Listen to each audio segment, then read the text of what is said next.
तस्य ज्ञानाञ्जनशलाकया चक्षुरुन्मीलितं येन तस्मै श्रीगुरुवे नमः।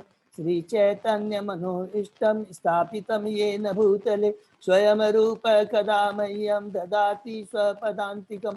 वन्देऽहं श्रीगुरु श्रीयुतपदकमलं श्रीगुरु वैष्णवांश च श्रीरूपं साग्रजातं सहगना रघुनाथं वितं तं सजीवं स्वादेतं सावभूतं परिजं सहितं कृष्ण चैतन्य देवं श्री राधा कृष्ण पादान सहगना ललिता श्री विशाखावितांत च नमो ओम विष्णुपादाय कृष्ण प्रेष्ठाय भूतले श्रीमते भक्ति वेदांत स्वामिनि नामिने नमस्ते सरस्वती देवे गौरवाणी प्रचारिणे निर्विशेषा शून्यवादी पाश्चात्य देशतारिणे वांछा कल्पतरुभ्य स कृपा सिंधुभ्य एव च पतितानां पावनेभ्यो वैष्णवेभ्यो नमो नमः। नमो महावदान्याय कृष्ण प्रेम पदायते कृष्णाय कृष्ण चैतन्य नामने गौरतिसे नमः। हे कृष्ण करुणा सिंधु दीन बंधु जगतपते गोपेश गोपिका कांत राधा कांत नमस्तुते। तप्त कांचन गौरांगी राधे बिंदाबिनेश्वरी वृषभानुसुते देवी प्रणमामि हरिप्रिये नीलांचल निवासाय नित्याय परमात्मने बलभद्र सुभद्रायां जगन्नाथाय ते नमः।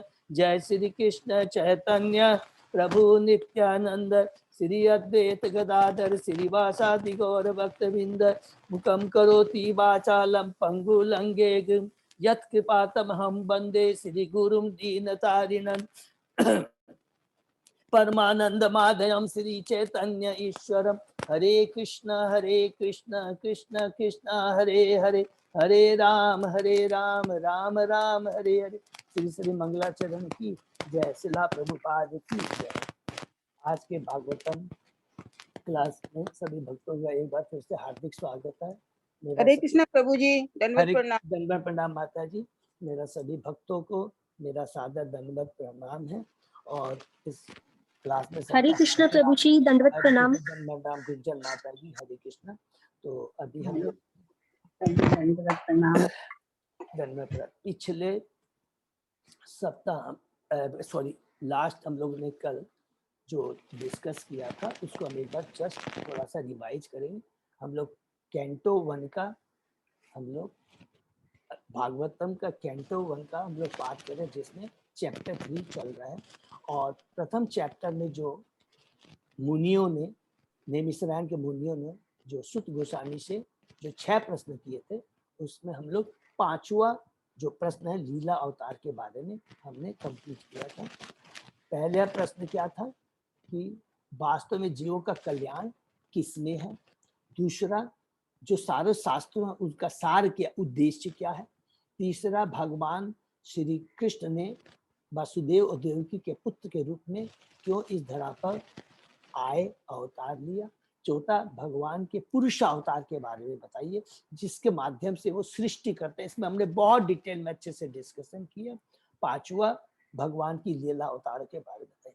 तो जैसे हमने लीला अवतार के यहाँ पर सुत गोस्वामी ने 22 अवतारों के बारे में जैसे उन्होंने यहाँ पर बताया उसमें इंक्लूड है भगवान श्री कृष्ण और बलराम का। तो भगवान श्री कृष्ण स्वयं क्या है, वो अवतारी और अवतारी है, अर्थात उनसे ही सारे अवतार वही स्रोत है सारे अवतारों का है, जो कि हमने लास्ट श्लोक का एते चांस कला पुंस कृष्णस्तु भगवान स्वयं, ये बहुत इंपॉर्टेंट है। उसमें हमने डिटेल में डिस्कशन किया जितना भी हम लोग ने, और उसमें बताया कि भगवान के क्या है जो भी पुरुषावतार है जितने भी अवतार हैं वो भगवान श्री कृष्ण से ही होते हैं। तो भगवान के विष्णु तत्व के बारे में शक्ति आवेश के अवतार में अलग हमने डिटेल में डिस्कस किया। प्राभव प्रकाश वैभव प्रकाश जो भगवान का प्राभव विकास किया है, वैभव प्रकाश किया है, सारा हमने डिटेल में डिस्कस किया। फिर अजय प्रभु ने बताया कि हम लोग इसको एक चार्ट के माध्यम से वो हम लोग को पोस्ट करेंगे और फिर हम उसको बाद में अलग से डिटेल में डिस्कस करेंगे। ठीक है। फिर भगवान के हमने गुणों के बारे में भी डिस्कस किया। भगवान श्री कृष्ण के 64 गुण होते हैं जिसमें स्पेशली 4 जो होता है वेणु माधुरी, लीला माधुरी, रूप माधुरी और प्रेम माधुरी है। और बाकी जो 60 गुण है वो जो सारे विष्णु तत्व उसमें होते हैं। तो एक चीज हम लोग थोड़ा, जहाँ तक बलराम का जो प्रश्न आता है वो हम लोग में थोड़ा सा इसको नोट कर सकते हैं, जो कि मैंने एक आचार्य के मुखारबिंद से सुना था। भगवान श्री कृष्ण और बलराम दोनों में 64 गुण होते हैं, इवन बलराम में, कि जो भगवान के डायरेक्ट है। फर्क फिर मैंने उनसे पूछा गया तो उन्होंने बताया कि 64 गुण दोनों में होता है, भगवान श्री कृष्ण में भी बलराम में, लेकिन जो वो 64 गुणों की जो मात्रा होती है, जो कैपेसिटी होती है, वो बलराम में थोड़ी सी कम होती है, क्योंकि वो डायरेक्ट भगवान श्री कृष्ण के स्रोत है। तो वो भी एक चीज हम लोग नोट कर लेंगे, ठीक है। उसके बाद में हमने पढ़ा कि जो भगवान की लीला इन अवतारों के बारे में अच्छे से सुनता है, सुबह शाम पढ़ता है, तो उसके सारे कष्ट दूर हो जाते हैं, उसके सारे भौतिक कष्ट दूर हो जाते हैं। और भौतिक कष्ट क्या है हमने डिटेल में डिस्कस किया। उसके बाद में हमने थोड़ा सा विराट रूप के में डिस्कशन किया। तो भगवान के विराट रूप जो है, वो वास्तव में भगवान का शाश्वत रूप नहीं है, ये टेम्परेरी है। इस भौतिक जगत में भगवान प्रकट करते हैं उन लोगों के लिए जो भगवान की भक्ति में नहीं है, जो थोड़े से नास्तिक है, और जिनको आध्यात्मिक जगत का कोई भी धारणा जिनको नहीं है, ठीक है ना। फिर हमने किया कि हम भगवान के दर्शन है, हम लोग भौतिक इंद्रियों से कभी भगवान का दर्शन अपनी भौतिक इंद्रियों से नहीं कर सकते। और उसके बाद में बहुत इंपॉर्टेंट हमने डिस्कशन किया था कि जो स्थूल शरीर है, सूक्ष्म शरीर है, ये उसका शुद्ध आत्मा से कोई सरोकार नहीं, ये टोटली डिफरेंट है। हमें कभी भी अपना जो समय है, बहुमूल्य समय, स्थूल और सूक्ष्म शरीर की आवश्यकताओं की पूर्ति में ही पूरा नहीं लगा देना चाहिए। हमारा वास्तविक क्या होता है, कार्य किसका होना चाहिए, आत्मा के लिए होना चाहिए, और हमारे कार्य आत्मा के प्रति गंभीर होने चाहिए। और जब एक बार जब हम आत्मा के प्रति हमारा जो वास्तविक हम कार्य आत्मा के प्रति कर सकते हैं, तो हमारी चेतना शुद्ध हो जाती है, और तभी हमारा उसको कहते हैं रियल आत्म साक्षात्कार। धैर्य की जो आत्मा के लिए जो कार्य किया जाता है, और आत्मा का भगवान से क्या संबंध होता है, और भगवान की कैसे सेवा की जाती है, अगर इस लेवल पर हमारे कार्य शुरू हो जाते हैं, ये कहता है आत्म साक्षात्कार। और जब आत्म साक्षात्कार हो जाता है तो हमको भगवान के दर्शन हो जाते हैं। तो इतना हम लोगों ने डिटेल में डिस्कस किया था। आज इसके बाद हम लोग इसके आगे शुरू करते हैं, ठीक, ठीक है ना। तो कौन सा तो अच्छा, तो ठीक, अजय प्रभु कौन सा श्लोक था हम लोग, लास्ट 33 था ना मेरे ख्याल से, 34 होगा प्रभु। अच्छा 34, ओके प्रभु, थैंक यू। ओम नमो भगवते वासुदेवाय, ओम नमो भगवते वासुदेवाय, ओम नमो भगवते वासुदेवाय। नारायण नमस्कृत्य नरं चैव नरोत्तमं, देवी सरस्वती व्यासं ततो जयम् उदीरयेत्। नष्टप्रायेषु अबद्धेषु नित्यं भागवत सेवया, भगवती उत्तम श्लोके भक्तिर्भवती नैष्ठकी। आराधयो भगवान ब्रजेश तन्य तथदाम वृंदावनम, रमया काचित् उपासना ब्रजबधूवर्गेण या कल्पिता। श्रीमद्भागवतं प्रमाणम् अमलं प्रेमामुपर्थो महान्, श्री चैतन्य महाप्रभो मतम् इदं तत् आदरो न पर। हरे कृष्णा कृष्ण कृष्ण हरे हरे, हरे राम राम राम हरे हरे। श्लोक नंबर 34।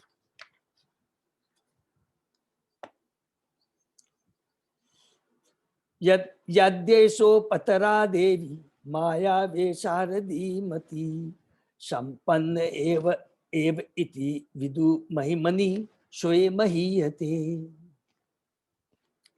यदि माया का संबंध हो जाता है और यदि भगवत कृपा से जीव ज्ञान से संपन्न हो जाता है, तो उसे तुरंत आत्म साक्षात्कार का प्रकाश प्राप्त होता है और वह अपनी महिमा में प्रतिष्ठित हो जाता है।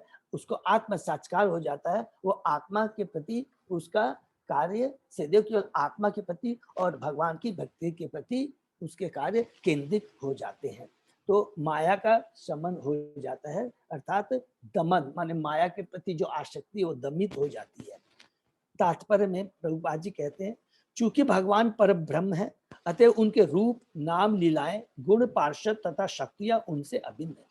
उनकी दिव्य शक्ति उनकी सर्वशक्तिमता के अनुसार कार्य करती है। वही शक्ति अंतरंगा, बहिरंगा, तटस्था शक्तियों के रूप में कार्य करती है और अपनी सर्वशक्तिमता के कारण इन तीनों शक्तियों में से किसी के भी द्वारा कुछ भी कर सकते हैं। वे इच्छा अनुसार बहिरंगा शक्ति को अंतरा संगति में बदल सकते हैं। इसी प्रकार भगवत कृपा से वह बहिरंगा शक्ति को जो चाहने वाले जीवों को मोहने के काम में प्रयुक्त की जाती है, भगवान की इच्छा के बद्ध जीव के पश्चाताप तथा तपस्या के रूप में सम्मिलित होती है। फिर यही शक्ति शुद्ध हुए जीव को आत्म साक्षात्कार के पथ पर अग्रसर होने में सहायक बनती है। इस प्रसंग में विद्युत शक्ति का दृष्टांत उपयुक्त होगा। निपुण विद्युत कर्मी एक ही विद्युत शक्ति को समंजन द्वारा गर्म करने या ठंडा करने के लिए काम में ला सकता है। उसी प्रकार बहिरंगा शक्ति जो जीव को मोहग्रस्त करके जन्म मृत्यु के चक्र में बारंबार डालती है, भगवत कृपा से अंतरंगा शक्ति में परिणत होकर जीव को शाश्वत जीवन प्रदान करती है। जब जीव पर परम भगवान ऐसी कृपा करते हैं तब वह अपने स्वरूप को प्राप्त करके शाश्वत आध्यात्मिक जीवन का भोग करता है। हरि बोल। बहुत सुंदर यहाँ पर बताया गया है कि जब जीव भगवान की माया, जो भगवान की जो माया शक्ति है, जो कि उसके प्रति आकृष्ट न होकर भगवान की सेवा में लग जाता है भक्ति के द्वारा, तो भगवान की तीन शक्तियां हैं, बहिरंगा शक्ति, अंतरंगा शक्ति और तटस्था शक्ति। जीव क्या है? भगवान की तटस्था शक्ति है, जो कि हमने भगवत गीता में बहुत डिटेल में पढ़ा। लेकिन यहाँ पर भगवान प्रभुपाद जी क्या कहते हैं कि भगवान अपनी कोई भी शक्ति को दूसरे में कन्वर्ट कर सकते हैं, क्योंकि भगवान दिव्य है, भगवान का शरीर दिव्य है, भगवान के कार्य दिव्य है, भगवान की सोच दिव्य है, सब कुछ उसी प्रकार भगवान का दिव्य शरीर में है। हमने पढ़ा था कि भगवान अपने कोई भी अंग से कोई भी कार्य कर सकते हैं। कान से खा सकते हैं, कान से वो सूंघ सकते हैं, कुछ भी कर सकते हैं। तो भगवान के लिए कोई भी नामुमकिन नहीं है। तो यहाँ भगवान की दिव्यता के बारे में यहाँ पर बहुत अच्छे से डिटेल में वर्णन। ठीक है, नेक्स्ट। एवं जन्मानि कर्माणि हि अकर्तु अजनस्य च वर्णयन्ति स्म कवियो वेद गुह्यानि हृत पति। इस प्रकार विद्वान पुरुष उस अजन्मा तथा अकर्ता के जन्मों तथा कर्मों का वर्णन करते हैं जो वैदिक साहित्य के लिए भी ज्ञेय नहीं है। वे हृदय है। बहुत ही इंपॉर्टेंट है, प्लीज इसको अंडरलाइन कर लेंगे कि जो भगवान के भक्त हैं, जो शुद्ध भक्त है, विद्वान उस अजन्मा, अर्थात भगवान का अजन्मा का मतलब क्या हुआ? यहाँ पर जिनका कोई भौतिक जन्म नहीं होता है। भगवान का कभी जन्म, भौतिक जन्म नहीं होता है, वो अपीयर करते हैं और डिसअपीयर करते हैं, इसलिए अजन्मा। तथा अकर्ता के जन्मों, भगवान जो कुछ भी कहते हैं कि भगवान कुछ करके भी कुछ नहीं करते, ठीक है। भगवान तथा अकर्ता के जन्मों तथा कर्मों का वर्णन करते हैं जो वैदिक साहित्य के लिए भी ज्ञेय नहीं है, वे हृदय है। तो इतने मान, यहाँ पर बार बार भगवान की महानता के बारे में वर्णन किया गया था। भगवान के जन्म कर्म सारे दिव्य होते हैं। हमको कभी भी भगवान के कार्यों में जरा भी डाउट नहीं होता। भगवान कुछ भी कर सकते हैं और जो कुछ भी भगवान करते हैं वो हम बद्ध जीवों के कृपा की। कई बार ऐसा होता है कि हमको लगता है कि अरे मैं तो भगवान जी की इतनी प्रार्थना कर रहा हूँ, ये हो रहा, मेरा काम नहीं हो। ऐसा कभी नहीं सोचना चाहिए। भगवान एक बार हम लोग भगवान के पास अप्रोच करते हैं तो भगवान तुरंत उसको अपनी शरण में ले लेते हैं और उसके कल्याण के कार्य में लग जाते हैं। ठीक है, हमको भौतिक दृष्टि, बाह्य दृष्टि से मालूम होता है कि भगवान की कृपा नहीं है, लेकिन प्लीज हमेशा याद रखें भगवान की कृपा हमेशा बनी रहती है। जैसे ही माँ के गर्भ में जीव आता है तब से माँ अपने बच्चे की चिंता करना शुरू कर देती है। अगर डीप में जाएंगे तो माँ की कितनी बड़ी कृपा होती है। माँ बड़ा होता है, जब वो जन्म लेता है तुरंत हमेशा माँ की कृपा रहती है कि मेरा बच्चा कैसे पढ़ लिख करके अच्छे से खाए, अपने शरीर का ख्याल रखे, सारा करता है। अब कोई बच्चा नालायक निकल जाता है, माँ की बात नहीं सुनता है, तो क्या माँ अपनी कृपा बंद कर देती है? नहीं, माँ की तो कृपा बनी ही रहती है। और जब वो लड़का सुधर जाता है, माँ की जैसा पूछ के जब भी वो बात नहीं मानता है, लेकिन जब उसको बाद में समझ में आती है, और अगर वो माँ की बात सुनकर जब माँ को अप्रोच करता तब और माँ को बहुत खुशी होती कि मेरी बात, अर्थात माँ की तो कृपा बनी ही रहती है, लेकिन जब हम नहीं सुनते हैं, लेकिन जब हमको समझ में आता है भक्तों के एसोसिएशन से, गुरु की कृपा से, जब हम भगवान के पास अप्रोच करते हैं, अपनी माँ के पास अप्रोच करते हैं, जिनकी कृपा हमेशा सदैव है, तो वो बहुत खुश हो जाते हैं, फिर और आगे बढ़ के उसको गले लगाते हैं। तो ये बहुत भगवान की कृपा है। ठीक है, तो तात्पर्य पढ़ते हैं। भगवान तथा जीव दोनों ही मूलतः आध्यात्मिक है, अतः दोनों ही शाश्वत है, और दोनों में से किसी का न तो जन्म होता है न मृत्यु, अर्थात आत्मा का कोई न जन्म होता है न मृत्यु। अंतर इतना है कि भगवान के तथा कथित जन्म तथा तिरोधान जीवों से भिन्न होते हैं, वो जो दिव्य होते हैं। जन्म लेकर मरने वाले जीव प्रकृति के नियमों से बंधे होते हैं, क्योंकि हम लोग बद्ध जीव हैं, लेकिन भगवान का तथाकथित प्राकट्यता तिरोधान प्रकृति का कर्म न होकर भगवान की अंतरंगा शक्ति का प्रदर्शन है। तो भगवान जो भी करते हैं, इस धरा पे आते हैं, अपनी योग माया को वो इंस्ट्रक्शन देते हैं, अपनी योग माया के माध्यम से, अपनी अंतरंगा शक्ति से माध्यम से यहाँ पर आते हैं, उनका प्राकट्य होता है और वैसा ही उनका तिरोधान होता है। महान ऋषि मुनि इनका वर्णन आत्म साक्षात्कार के उद्देश्य से करते। भगवद गीता में भगवान ने कहा कि भौतिक जगत में उनके जन्म तथा कर्म दिव्य है, इन कर्मों का ध्यान करने से ही मनुष्य ब्रह्म का साक्षात कर सकता है और भव बंधन से मुक्त हो जाता है। तो वही जो हम लोग ने श्लोक, ये किस श्लोक के बारे में कह रहे हैं, वही गीता के 4 अध्याय के 9वें श्लोक में, जन्म कर्म चाहे में दिव्य मेवम यो वेति तत्वतः त्यक्ता देहम पुनर्जन्म नहति मामेति शो अर्जित। तो यहाँ पर भगवान की पुनः इस श्लोक में भगवान के जन्म कर्म, उनकी दिव्यता के बारे में सुख गोस्वामी बता रहे हैं और प्रभुपाद जी उनका डिटेल में एक्सप्लेनेशन दे रहे हैं। नेक्स्ट, शैवा इदम विश्वम अमोघ लीला सिजति अवति अति न संजते अस्मिन् भूतेषु च अंतर्हित आत्मतंत्र साठ वर्गीकम जिग्रति सटगुण ईश। जिनके कर्म, देखो बहुत इंपॉर्टेंट श्लोक है ये, जिनके कर्म सदैव निष्कलंक होते हैं, वे भगवान 6 इंद्रियों के स्वामी हैं और 6 ऐश्वर्यों से सर्वशक्तिमान हैं। वे दृश्य ब्रह्मांडों की सृष्टि करते हैं, उनका पालन करते हैं और रंच मात्र भी प्रभावित हुए बिना उनका संहार करते हैं। वे समस्त जीवों के भीतर विद्यमान रहते हैं और सदैव स्वतंत्र रहते हैं। देखिए कितना बढ़िया एकदम यहाँ पर बता दिए, जो कि हमने भगवान का भागवतम का जो शुरू किया था, पहला जो श्लोक किया था, जिसमें हम लोगों ने भगवान के बारे में डिटेल में डिस्कशन किया था, और हमने कहा था कि ये पहला श्लोक क्या है, बहुत इंपॉर्टेंट है। यहाँ पर कि भगवान क्या है, वो स्वतंत्र है। भगवान क्या है, यही संहार करते हैं। जन्मादस्य, सबको याद है ना ये वाला, प्लीज ये याद रखेंगे, जन्मादस्य श्लोक पहला, जिसमें कहा था कि भगवान क्या है, वही सृष्टि करते हैं, वो स्वतंत्र है, वही ब्रह्मा जी को उपदेश देते हैं। ठीक है, और बिना वो कभी भी, जब भी भौतिक जगत का वो सृष्टि करते हैं, उससे अप्रभावित रहते हैं, माने वो तीनों गुणों से ऊपर रहते हैं, उससे उनका कोई भी प्रभाव नहीं पड़ता है। ठीक है, तो इसका हम लोग, और निष्कलंक होते हैं। तो थोड़ा सा तात्पर्य पढ़ लेते हैं। भगवान तथा जीवों के बीच का मुख्य अंतर इतना ही है कि भगवान सृष्टा है और जीव सृष्ट है, माने भगवान, हम भगवान की सृष्टि है। यहाँ पर उन्हें अमोघ लील कहा गया है, जिससे सूचित और उनकी सृष्टि में कुछ भी सोचने नहीं है। जो लोग उनकी सृष्टि में गड़बड़ी उत्पन्न करते हैं, वे स्वयं व्यग्र रहते हैं। हरि बोल। देखिए, ये जो उनकी सृष्टि में डिस्टर्ब करते हैं, वही व्यग्र रहते हैं। ये बहुत सुंदर वर्ड है।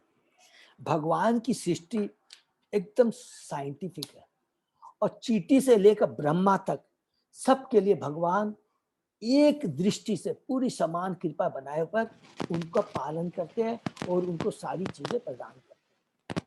हम बद्ध जीव हैं, अपनी भौतिक आसक्ति में, लालच के, लोभ में, चक्कर में आकर हमारे लिए भगवान ने जो निर्धारण कर दिया है, उससे ज्यादा पाने का प्रयत्न करते हैं, और उसके चलते इस समाज में डिस्टरबेंस आता है। तो ये हमारी गलती है, भगवान की तरफ से कोई भी कमी नहीं रहती है। ईशोपनिषद भी हमने पढ़ा होगा, तो उसमें बहुत सुंदर उसमें कहा गया कि ये सृष्टि में जो कुछ भी है वो भगवान का है, भगवान ही मालिक है।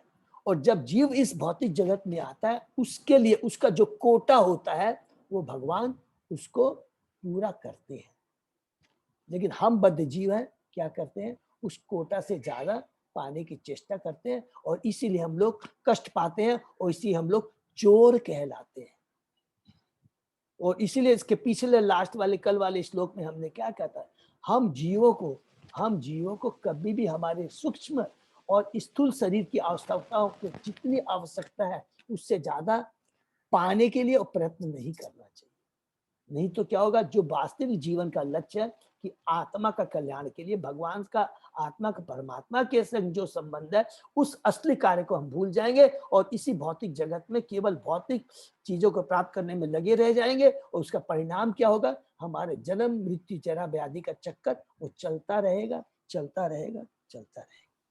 ठीक है, ईशावास्य इदम सर्वम। यस, ईशावास इदम सर्व, बिल्कुल बिल्कुल माता जी ने जो कहा एकदम मीनू माता जी, बहुत इंपॉर्टेंट श्लोक है। जो भक्ति शास्त्री कर रहे हैं उन्होंने मेमोराइज भी किया होगा। ठीक है, तो वे समस्त भौतिक संतापों से परे हैं, क्योंकि वे ऐश्वर्य, धन, शक्ति, यश, स्वतंत्रता, ज्ञान तथा त्याग से संपन्न है। इस प्रकार वे इंद्रियों के स्वामी है, गोस्वामी है। वो क्या है, गोदास नहीं है। हम लोग गोदास है और भगवान क्या है, गोस्वामी है, इंद्रियों के वो स्वामी है। उनके द्वारा इन दृश्य जगतों की सृष्टि उन जीवों के उद्धार के लिए होती है जो 3 प्रकार के कलेशों से ग्रस्त, वे उनका पालन करते हैं और समय आने पर किसी प्रकार पावित्र उसका विनाश कर देते हैं। वे इस भौतिक सृष्टि से बाह्य रूप से उसी तरह संबंधित रहते हैं, बहुत इंपॉर्टेंट है, उसी तरह संबंधित रहते हैं जिस प्रकार किसी सुगंध युक्त पदार्थ से संबंधित हुए बिना कोई सुगंधि का सेवन करता है। अतएव अईश्वरी तत्व समस्त प्रयासों के बावजूद भगवान के पास नहीं पहुंच पाते। ठीक है, तो हमेशा याद रखें कितना सुंदर है। जैसे गुलाब है, गुलाब या कोई भी सुंदर सेंट है, तो उसको टच किया उसकी सुगंधी हम ले रहे हैं, हम उसको टच नहीं कर रहे हैं लेकिन उससे दूर है, लेकिन उसकी सुगंधी ले रहे हैं। तो भगवान क्या है, वो अपना सारा कार्य करते हैं, लेकिन इस भौतिक जगत का सब कुछ करते हैं, पालन, सृष्टि, पालन, संहार करते हैं, लेकिन इन तीन भौतिक जगत 3 गुणों से हमेशा परे रहते हैं, उससे कोई भी प्रभावित नहीं होता। बहुत सुंदर है। तो ये तीसरा हमने भगवान की गुणवत्ता के बारे में हमने, तो अभी हम लोगों ने लीला अवतार के बाद में हम लोग भगवान की गुणों के बारे में फिर यहाँ पर शुद्ध गोस्वामी 2-4 श्लोकों में बता रहे हैं। तो इसको बहुत अच्छे से समझना है और जीवन में अपने उतारना है। न च अस्य कश्चित् निपुणेन धातु अवेतु जंतु कमनीश उद्धि नामानि रूपाणि मनवचोभि संतवतो नटचर्याम इव अज्ञ। मूर्ख मनुष्य अपने अल्प ज्ञान के कारण भगवान के रूप, नामों तथा कर्मों की दिव्य प्रकृति को नहीं जान सकते, क्योंकि वे तो नाटक में नट जैसा कार्य कर रहे हैं। ऐसे मनुष्य अपने चिंतन या अपनी वाणी द्वारा भी ऐसी बातों को व्यक्त नहीं कर सकते। हरि बोल। तात्पर्य में प्रभुपाद जी बोलते हैं, एक अल्पज्ञ के लिए भगवान के कर्म, प्राकट्य तथा तिरोधान, भगवान के नाम, रूप, साज सामान, व्यक्तित्व तथा उनसे संबंधित सारी वस्तुएं रहस्यमय होती है, गुह्य होती है। तो भगवान, जो भगवान की भक्ति नहीं करते हैं, जो भगवान पर विश्वास नहीं करते हैं, भगवान अपनी माया के द्वारा उससे उसके सामने हमेशा अप्रकट रहते हैं, उसको अपने को दर्शाते नहीं। ठीक है ना।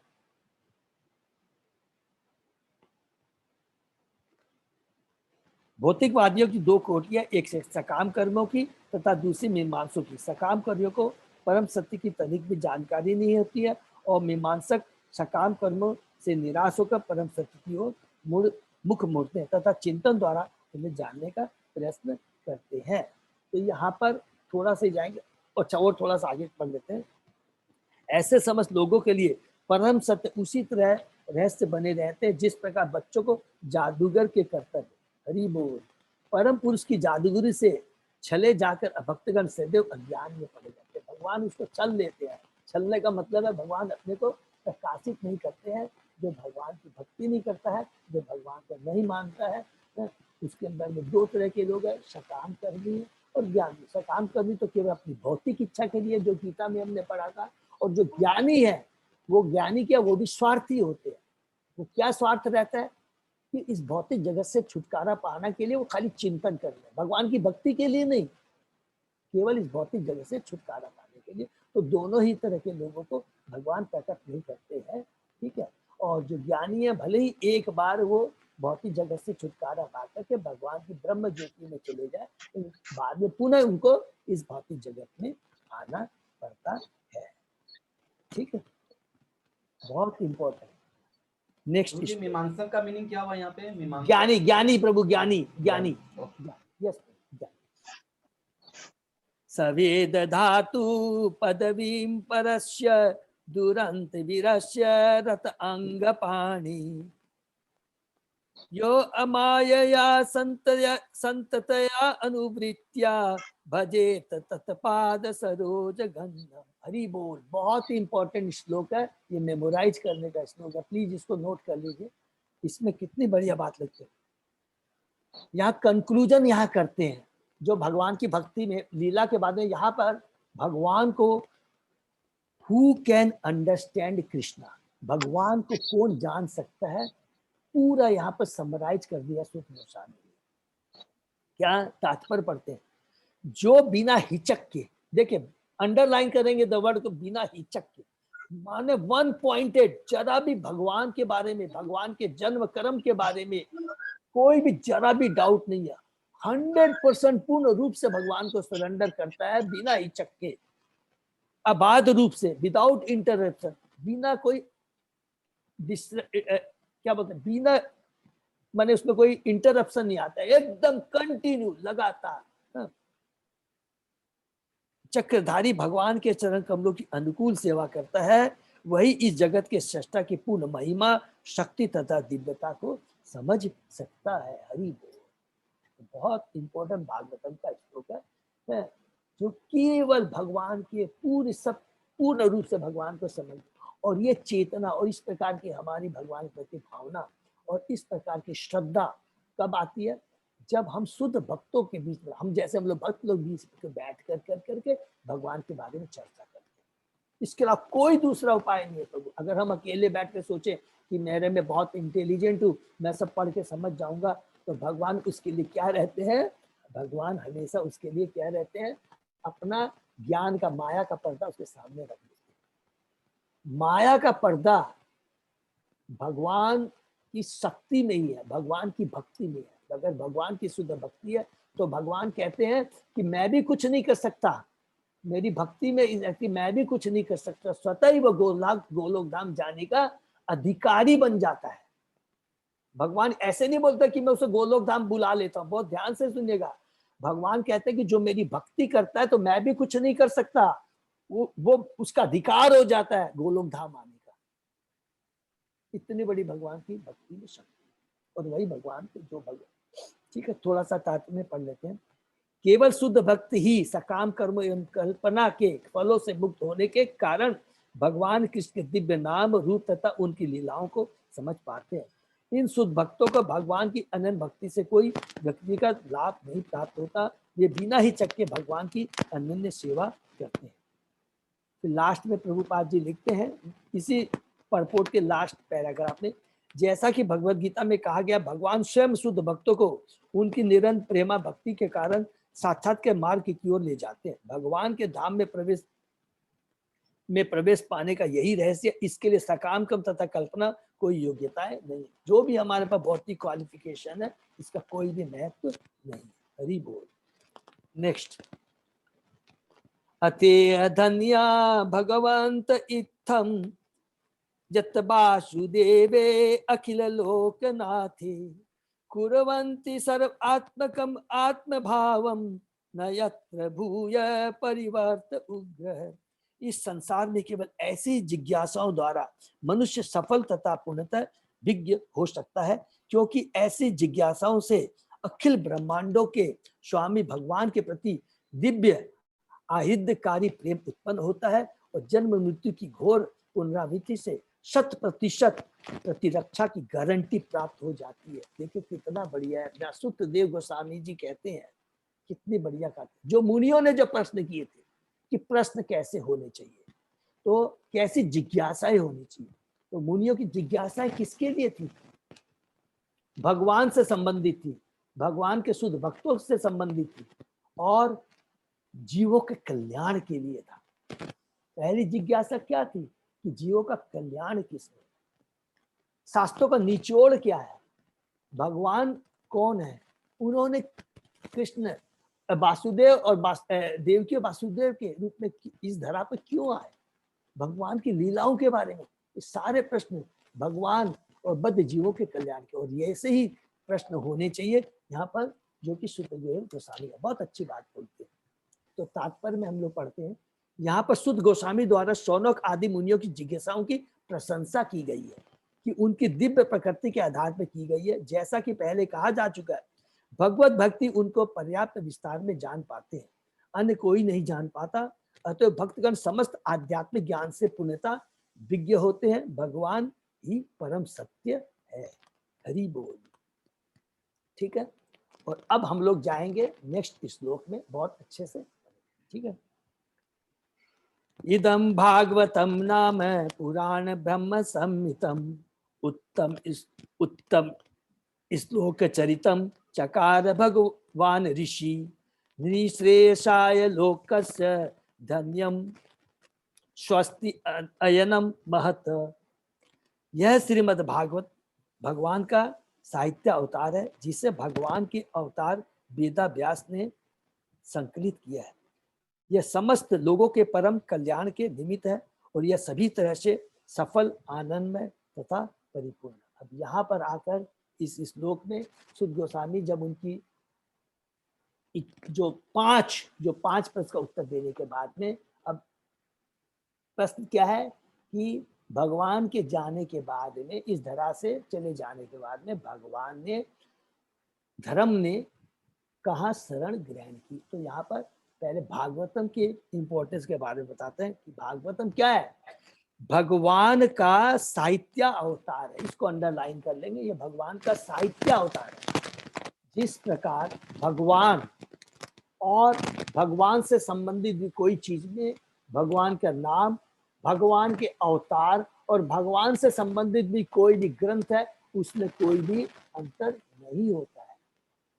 जैसे भी भगवान राम के रूप में, मनुष्य के रूप में आते हैं, भगवान टेरोटाइज के रूप में जैसे मत्स्य अवतार में आते हैं, भगवान बरा बोर के अवतार में आते हैं, उसी प्रकार ये भागवतम किताब के रूप में, ग्रंथ के रूप में भगवान इस भागवतम के रूप में अवतार लिया। इसलिए इसको कहा गया साहित्य अवतार। अर्थात ये ग्रंथ जो है, जो बुक्स के रूप में है, ये भगवान का ही अवतार है। It is non different from Krishna.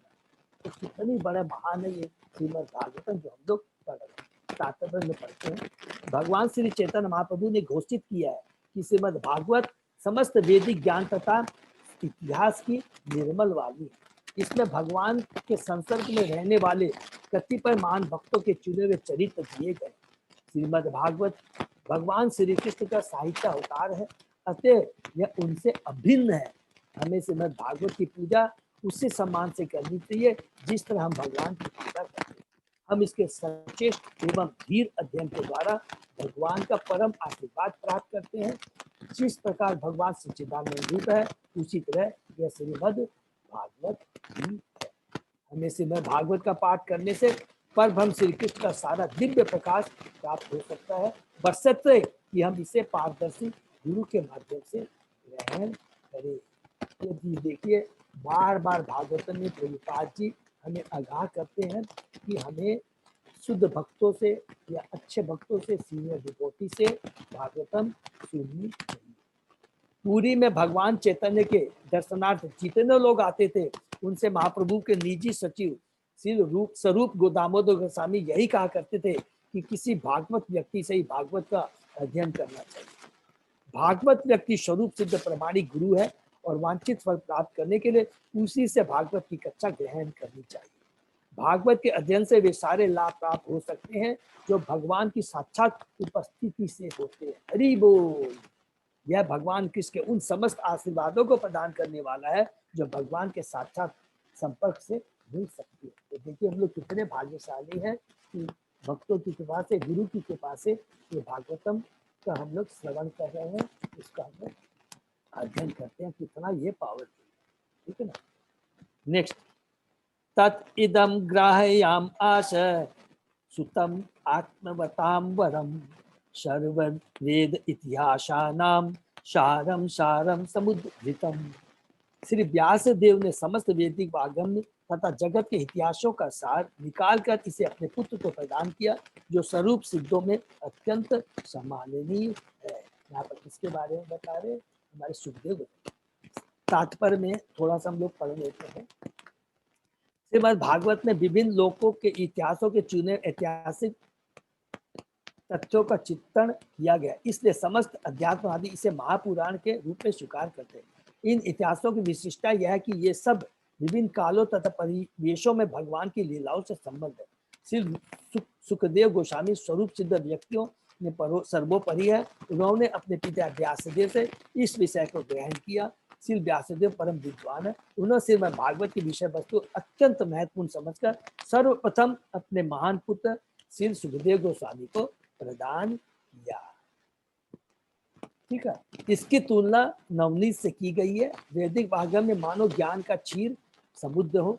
जिस प्रकार नवनीत मक्खन दुग्ध का सर्वाधिक स्वादिष्ट सार होता है, उसी तरह श्रीमद् भागवतम भी है, क्योंकि इसमें भगवान तथा उनके भक्तों के कार्यकलापों के अत्यंत सुस्वादु उपदेशात्मक तथा प्रामाणिक विवरण मिलते हैं। किंतु यदि नास्तिकों तथा व्यवसायी वाचकों से भागवत सुनी जाए तो जन सामान्य के लिए भागवत का व्यापार जो जन सामान्य के लिए भागवत का व्यापार करते हैं, तो उससे कोई लाभ नहीं होता। श्री सुखदेव गोस्वामी को भागवत इसलिए प्रदान की गई थी क्योंकि उन्हें भागवत का व्यापार नहीं करना था।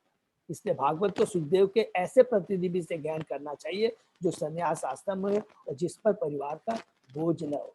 दूध सचमुच श्रेष्ठ एवं पोषक होता है, किंतु जब कोई सर्प तथा स्पर्श कर देता है तो यह पोषक नहीं रह जाता, उल्टे यह मृत्यु का कारण बनता है। इसी तरह जो लोग कट्टर वैष्णव परंपरा में नहीं आते, उन्हें न तो भागवत का व्यापार करना चाहिए, न अनेकानेक श्रोताओं की आध्यात्मिक मृत्यु का कारण बनना चाहिए। देखिए कितनी बड़ी बात लिखा है कि जो भागवतम का व्यापार करते हैं वो हम बद्ध जीवों का कल्याण न करके क्या हमारी आध्यात्मिक मृत्यु करते हैं। अर्थात ये मनुष्य योनि इतनी दुर्लभ है जिसमें इसी मनुष्य योनि में हम भगवान की भक्ति कर करके शुद्ध भक्तों से संध्या कर करके भौतिक जगत से छुटकारा पाते।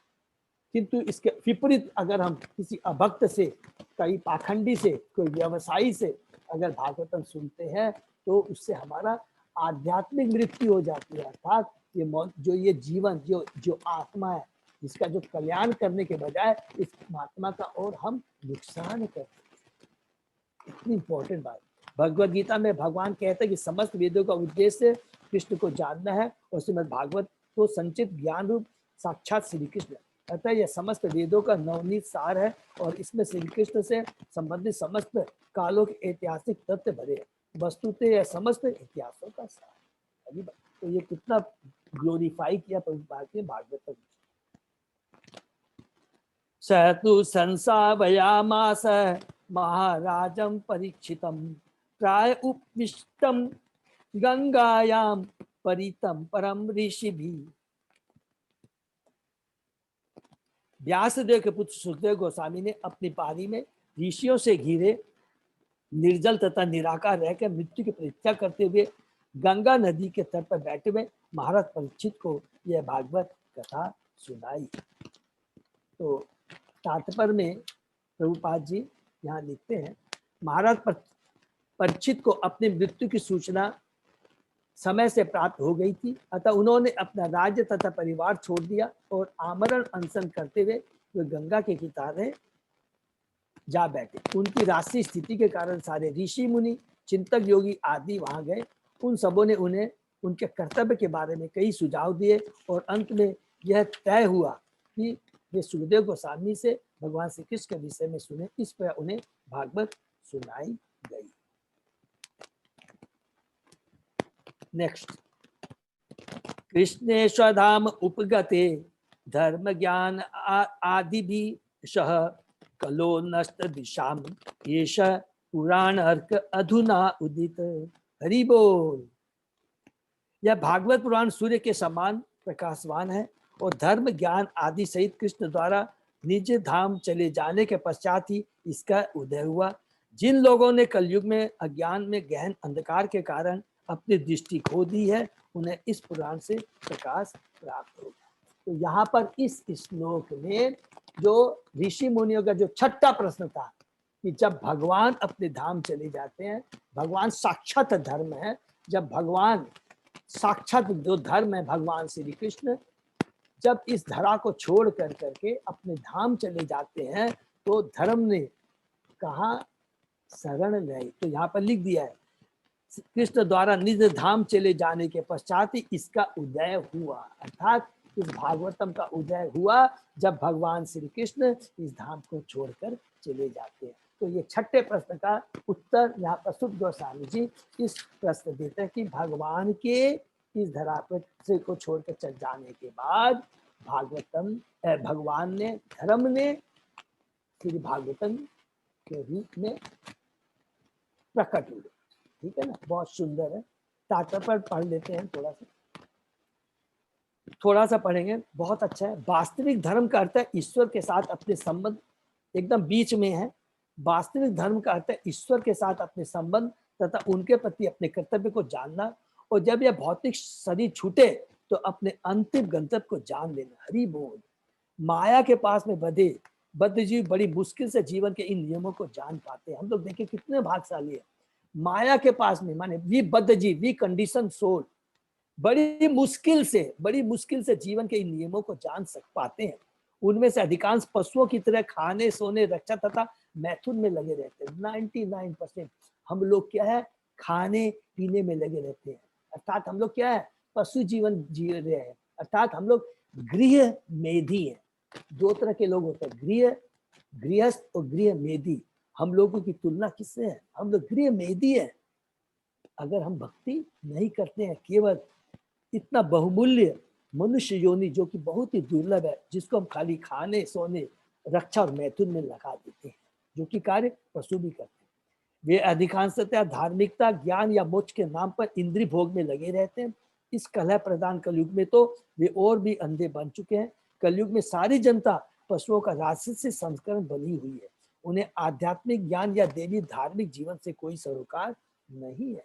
तो देखिए प्रभुपाद जी यहाँ पर हम लोगों को आगाह करते हैं कि भागवतम आज हमको मिला, कलयुग के लिए व्यासदेव ने दिया है, इसका हमको सदुपयोग करना है।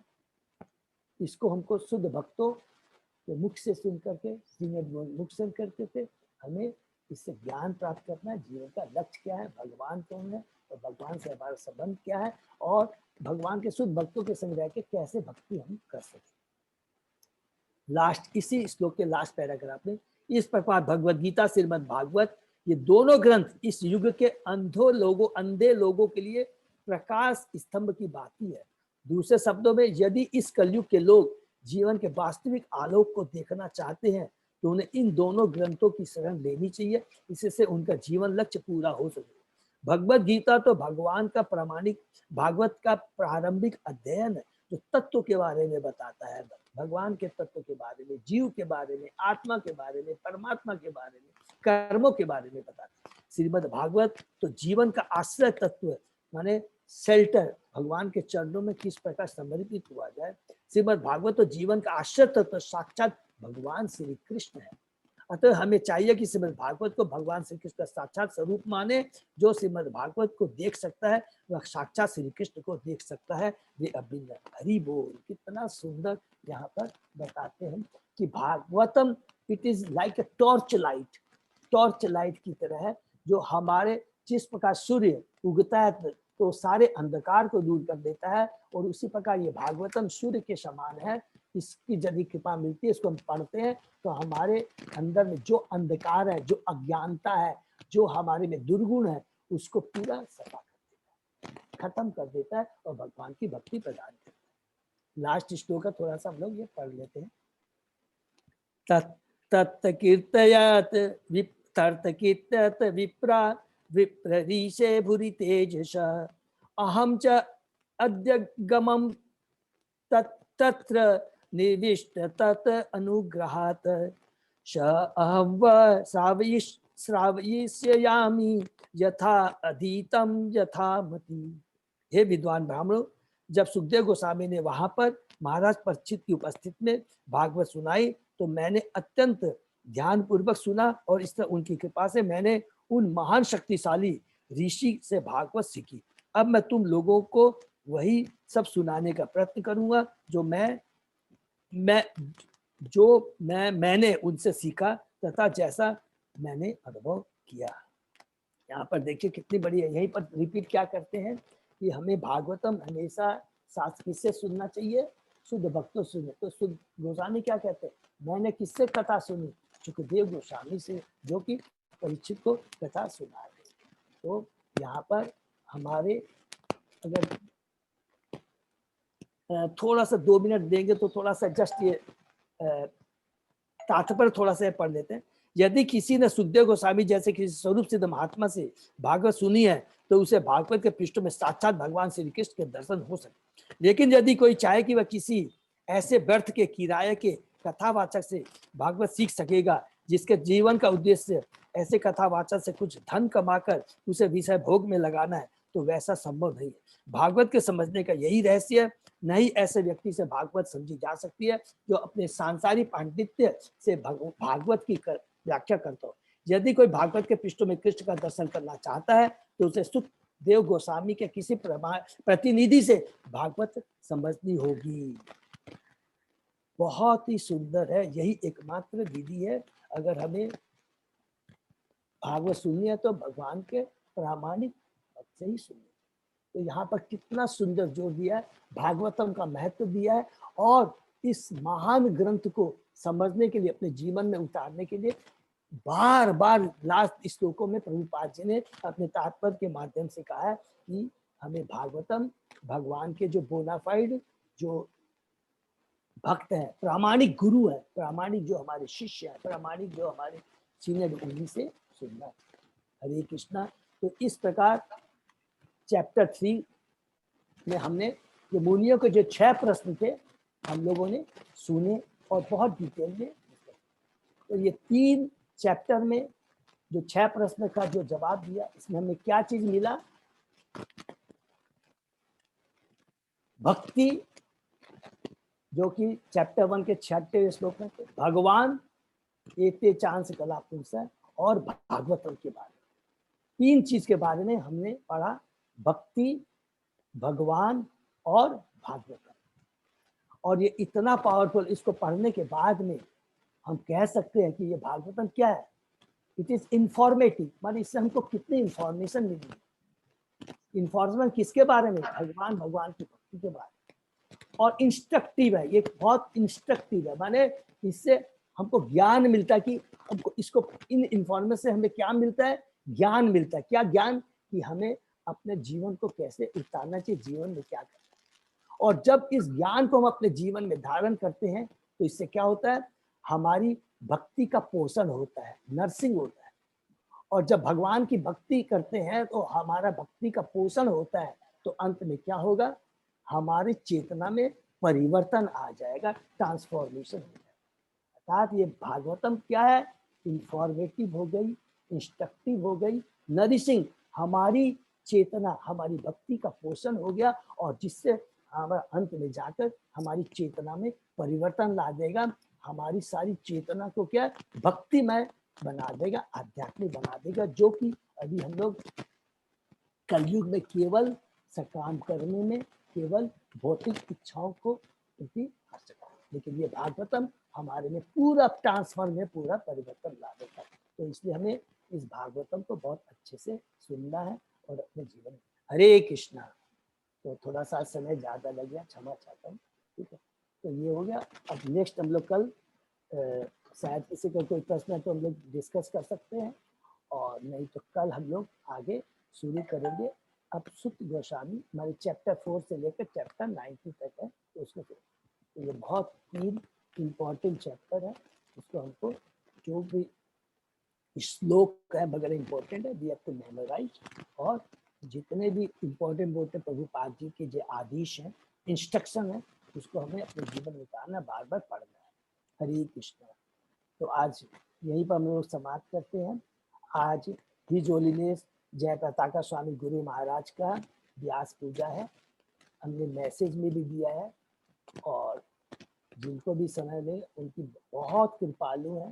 डिस्पाइट हिज इल हेल्थ, क्योंकि 2008 से उनको he is not physically fit, despite his all this problems, वो कंटिन्यू डेली 12-12 घंटा प्रीचिंग कर रहे हैं ऑनलाइन पर, जूम में, ऑल ओवर वर्ल्ड के भक्तों पर कृपा कर रहे हैं। तो आज उनका अपीयरेंस डे है, तो मैं सब भक्तों से प्रार्थना करूँगा कि अवश्य जितना भी समय मिले उनका एसोसिएशन करे, उनकी कृपा प्राप्त।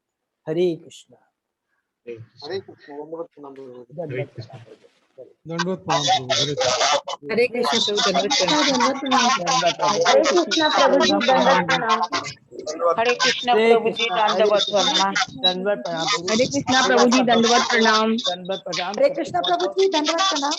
दंडवत प्रणाम प्रभु। हरे कृष्ण प्रभु जी, दंडवत प्रणाम, दंडवत प्रणाम प्रभु जी। तो प्रोग्राम को ये विराम देते हैं। प्रणाम।